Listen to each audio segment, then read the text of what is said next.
Hello viewers, आज की हमारी वीडियो है एरोबिक एंड एनएरोबिक रेस्पिरेशन। कहने का मतलब सिर्फ हम लिविंग ऑर्गेनिज्म ऑक्सीजन के प्रेजेंस में ही सांस नहीं लेते हैं, ऑक्सीजन के एब्सेंस में भी सांस लेते हैं, उसको हम एनएरोबिक रेस्पिरेशन कहते हैं। तो चलिए अब हम चलते हैं अपनी फ्लो चार्ट की तरफ। तो ये देखिए, मैंने सारे वीडियोस की तरह मैंने इस वीडियो में भी अपना फ्लो चार्ट को लाया है। तो मैं बार बार कहती हूँ और एक बार फिर से कहने जा रही हूँ कि आप जब भी पढ़े तो एक फ़्लो चार्ट ज़रूर तैयार करें। आप कोई भी सब्जेक्ट पढ़े, ऐसा मैं नहीं कह रही हूँ कि आप साइंस ही पढ़ें, साइंस के अलावा आप जिस सब्जेक्ट भी पढ़े उसमें अगर आपके पास फ़्लो चार्ट रहता है तो बहुत ही आपको हेल्पफुल रहता है। अगर इन केस ऑफ हिस्ट्री में तो फ़्लो चार्ट बहुत ही ज़्यादा इम्पॉर्टेंट है, बट ये मेरी साइंस की वीडियो है इसलिए आप साइंस में देख रहे हैं कितना हेल्पफुल रहता है फ़्लो चार्ट से पढ़ना। तो चलिए अब हम शुरू करते हैं। ये है एरोबिक एंड एनएरोबिक रेस्पिरेशन। कहने का मतलब aerobic means with air, aerobic कहने का मतलब है हवा के साथ, and anaerobic means without air, anaerobic कहने का मतलब है हवा के बिना। तो एरोबिक कहने का मतलब है presence of oxygen. Presence of oxygen कहने का मतलब एरोबिक रेस्पिरेशन वैसी क्रिया है, वैसा रेस्पिरेशन का पार्ट है। देखिए ये रेस्पिरेशन दो पार्टों में डिवाइड है, एरोबिक एंड एनएरोबिक। एरोबिक वैसा रेस्पिरेशन का पार्ट है जिसमें ऑक्सीजन के प्रेजेंस में हम सांस लेते हैं। हमारा जो फूड है वो ऑक्सीजन का यूज करता है ग्लूकोज के ब्रेकडाउन में। देखिए आप यहाँ क्लियर देख पा रहे हैं, हमारा फूड ऑक्सीजन लेता है किसके लिए? ग्लूकोज के ब्रेकडाउन के लिए। बट यहाँ पे आप देख पा रहे हैं ग्लूकोज के ब्रेकडाउन में ऑक्सीजन की कोई हेल्प नहीं होती, फूड ऑक्सीजन नहीं लेता है। किस केस में? एनएरोबिक रेस्पिरेशन के केस में, क्योंकि यहाँ तो ऑक्सीजन एब्सेंस रहता है। तो ऑब्वियस सी बात है, जब ऑक्सीजन एब्सेंस रहेगा तो फूड के लिए ऑक्सीजन कहाँ से आएगा? देखिए इट कंटेन्स एयर ऑक्सीजन। जब यहाँ ऑक्सीजन प्रेजेंस है तो ऑक्सीजन तो रहेगा ही। उसके बाद the oxygen taker organism uses oxygen for breakdown of oxygen food glucose. कहने का मतलब कि जो ऑक्सीजन लेता है, जैसे कि animals, cow, dog, buffaloes, human beings, lion, tiger.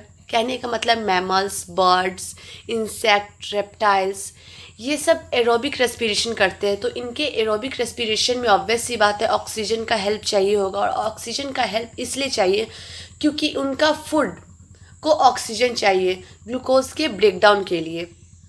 But यहाँ पे मैंने वाइस वर्सा लिखा है कि एरोबिक के पूरा उल्टा एनएरोबिक होगा। इसमें ना तो ऑक्सीजन होगा, it means absence of oxygen. यहाँ पे जब एब्सेंस होगा ऑक्सीजन तो ऑब्वियस सी बात है ना, फूड को ऑक्सीजन की ज़रूरत नहीं होगी, ग्लूकोज ऐसे ही टूट जाएगा एब्सेंस ऑफ ऑक्सीजन में। यहाँ पे एयर कोई ऑक्सीजन कंटेन नहीं कर रहा है। तो मैं आपको एग्जाम्पल के साथ दिखाती हूँ। ये एरोबिक रेस्पिरेशन की एग्जाम्पल है। देखिए ये डॉग है, डॉग जो है रिस्पायर कर रहा है। कैसे? एरोबिकली रिस्पायर कर रहा है। इसको जो एनर्जी आ रही है दौड़ने के लिए, किसी से फाइट करने के लिए, इसको एनर्जी कहाँ से आती है? जब इसका फूड जो है ब्रेक डाउन करता है ऑक्सीजन के प्रेजेंस में, तभी डॉग को एनर्जी आती है। इतना तो हमें क्लियर है। अब हम चलते हैं एनारोबिक रेस्पिरेशन। ये है हमारा एनारोबिक रेस्पिरेशन के एग्जाम्पल। ये पूरा का पूरा जो दिख रहा है ये ईस्ट है। ईस्ट एक सिंगल सेल ऑर्गेनिज्म है जिसको यूनिसेलुलर ऑर्गेनिज्म कहते हैं। एक कोशिका वाले जीव, तो यहाँ पे आप देख रहे हैं तो ऑब्वियस ही बात है ये बहुत सारे ईस्ट है, एक ईस्ट का कॉलोनी है। तो ये एनएरोबिकली रिस्पायर करता है। कहने का मतलब इसको ऑक्सीजन का ज़रूरत नहीं होता है रिस्पायर करने के लिए, ये अपना एनर्जी ऑब्टेन करते हैं बिना ऑक्सीजन के ही।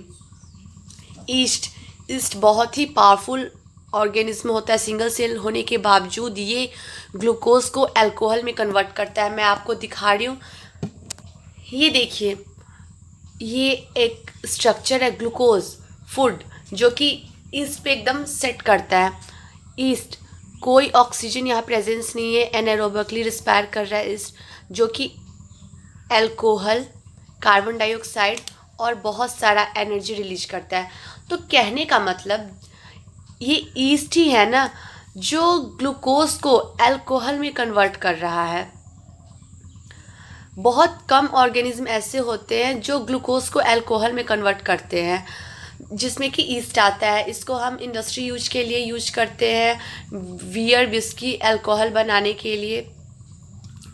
तो आप अच्छे से समझ गए होंगे कि एरोबिक और एनएरोबिक रेस्पिरेशन में क्या डिफरेंस है।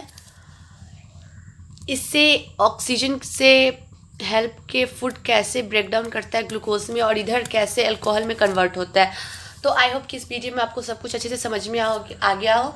तो आप प्लीज़ वीडियो अच्छे से देखिए, समझिए। और मैं ऐसा नहीं बोल रही हूँ कि हाँ आप चैनल को सब्सक्राइब कीजिए, शेयर कीजिए, लाइक कीजिए। अगर आपको अच्छा लगे, आपको समझ में आए, तभी आप सब्सक्राइब कीजिए, ऐसा कोई ज़बरदस्ती नहीं है। तो चलिए, इस वीडियो में इतना ही। Thank you.